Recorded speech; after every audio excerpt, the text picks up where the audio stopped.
Now, I've gotten a couple of emails recently, like this one we got from Doug. Doug said, "Hey, Dan, are any insurance companies denying coverage to unvaccinated people?" Now, I'm sure we all know when it comes to health insurance, things can get really complicated. We can say, though, insurance companies are not denying coverage to people who are vaccinated, but whether they have to pay a higher premium, well, that's another question. So let's verify that.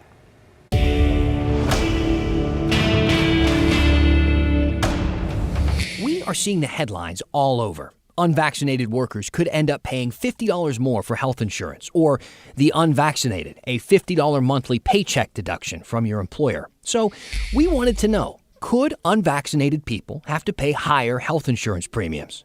Here are the sources we used.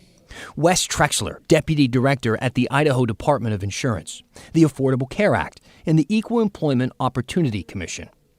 First off, Trexler says you cannot be penalized based on vaccine status under federal law.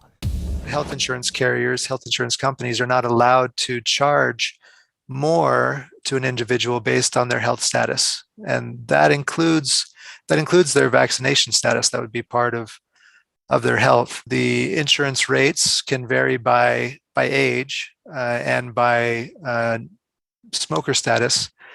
But it's prohibited by law for them to charge a person higher rates if for something such as vaccine status. According to the Affordable Care Act, only 5 things can raise your monthly premium: age, location, tobacco use, individual versus family enrollment, or the category of your plan. But premiums are expected to rise across the board due to the pandemic. And while you won't be penalized for not being vaccinated, employers and insurance companies can offer vaccine incentives. That's due to pandemic-related changes made by the EEOC. In May of 2021, the commission updated its guidance, making it okay for employers to offer incentives to vaccinated workers, so long as the worker voluntarily offers up that medical information.